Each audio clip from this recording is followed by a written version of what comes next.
මේ වාගේ ditta ධම්ම වේදනීය අකුසල කර්ම පටිසන්දන එක පින්නතුනි සමාජය ඇතුළේ හොඳට පේන්න තියෙනවා. ඒ වාට සතරවරන් දෙවියන්ගේද ඇල්ම බැල්ම ඇතුව තමයි ඔය ditta ධම්ම වේදනීය අකුසල කර්ම පටිසන්දෙන්නේ. අනිත් ටික සංසාර ගමනේදී ඔබට හම්බෙනවා. එහෙනම් අවබෝධයෙන් යුක්තව සිල්පද පහ රකින්න කිව්වේ ඒකට. නමුත් අපි කවුරුත් මෙතන ඉන්න අය පහම රකින්න අය නෑ. නෑ නේද? නෑ.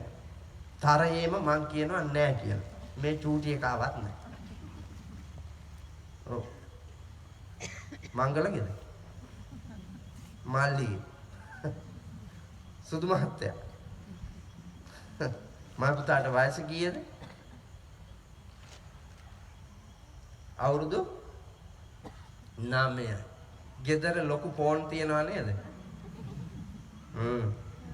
ඔය ෆෝන් අල්ලලා නැද්ද? ඈ? අල්ලලා තියෙනවා. ඔබලා නැද්ද ඒවා? ඒ ෆෝන් එකේ බටන් ඔබලා නැද්ද? ඔබලත් තියෙනවා. මොනවටද? ජනාධිපතිතුමාට කෝල් ගත්තා. ඉස්කෝලේ ටීචර්ට කෝල් ගත්තා. දිසාපතිතුමාට කෝල් ගත්තා. පන්සලේ හාමුදුරුවන්ට කෝල් ගත්තා. නෑ. එතකොට ඇයි එබුවේ? කාටුන් බැලුවා, ගේම් ගැහුවා. හාමුදුරුවෝ හරි නේද? හාමුදුරුවෝ හරි. ඒකේ ප්‍රයෝජනේ මොකද්ද කියන්න මට? ඇහැ පිනවවුවා, කාලය විනාශ කෙරුවා, ධනය විනාශ කෙරුවා, ශ්‍රමය විනාශ කෙරුවා. මිනිහෙක් තමන්ගේ ජීවිතයට අගුණයි කියන එක නොදැන මිත්‍යා දෘෂ්ටිකව කාමේහි වරදවා හැසිරුණා. එතෙන්ට ඒකව තල්ලු කෙරුවේ මේකගේ අම්මා. ඔව්. මේකගේ අම්මා මේකව තල්ලු කෙරුවේ එතෙන්ට. ඊට පස්සේ පාලනය කරන්න හැදුවට අය පාලනය කරන්න බැරුව යනවා.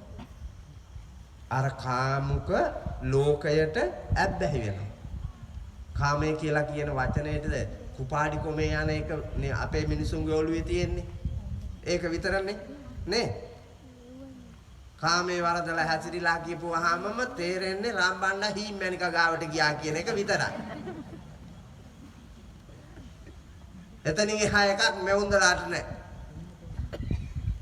කාමයේ වරදවා හැසිරීම කියන එකට ඇහැ, කන, නාසය, දිව, ශරීරය, මනෝභාවය මේ ඔක්කොම පිනවීමනේ. පිනවීම කාමය. වැරදි විදියට පිනවීම කාමයේ වරදවා හැසිරීම. හරියට කමක් නැහැ. ෆෝන් එක පාවිච්චි කළාට කමක් නැහැ. හරියට. රූපවාහිනිය කමක් නැහැ. හරියට. ඕනෑම එකක් හරියට පාවිච්චි කරාට කමක් නැහැ. අපි පාවිච්චි කරනවා නම් වැරදියට. එතන තියෙන්නේ පුතේ කාමයේ වරදවා හැසිරීම. එහෙනම් මේ වයසේ ඉඳලා පුතේ නාකිම නාකියාන් අර මහయ్యා දක්වා කාටවත් පන්සිල් නැහැ. හතරක් තියනවා කිව්වොත් මම පිළිගන්නවා පහම නන්නේ. කතාවට අපි සුද්ධ බෞද්ධ. එක මිනිහෙක්වත් නැහැ සුද්ධ බෞද්ධ. රෙද්දෙන් බෞද්ධ, කතාවෙන් බෞද්ධ, වැඩවලින් මිත්‍යා දෘෂ්ටිකා බෞද්ධ.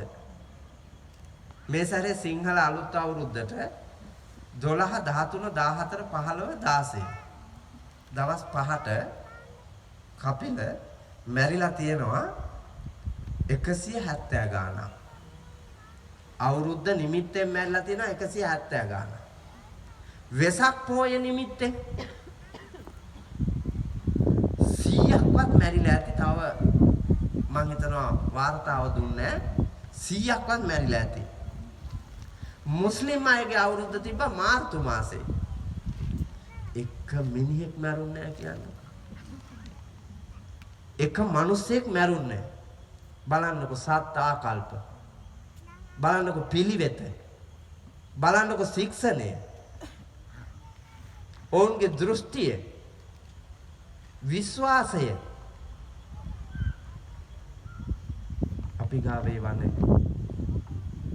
ලෞතර ධර්මයට අනුව හුරු පුරුදු කරන්න තිබුණු පින්නතුනි ආචාරශීලී උතුම් ඒ ගුණ ධර්ම අතරේ තිබිච්ච ආකල්පමය ගුණය අපි ගාව නැහැ. පව් කරන්න හොඳ නෑ කියන ආකල්පය අපිට තිබ්බා. වැරදි කරන්න හොඳ නෑ කියන ආකල්පය තිබ්බා. වරදක් කළොත් පාපයක් කළොත් මෙලොව පරලොව පටිසන්ධනවාමයි කියලා ආකල්පයක අපි තියලා තිබ්බා. ඒ හින්දා බයයි. ලැජ්ජයි.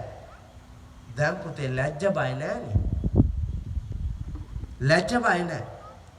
ඒ හින්දා ඕන ශික්ෂණයක් බිඳගෙන ඕන නරක ක්‍රියාවක හැසිරෙන්න මැලි නෑ.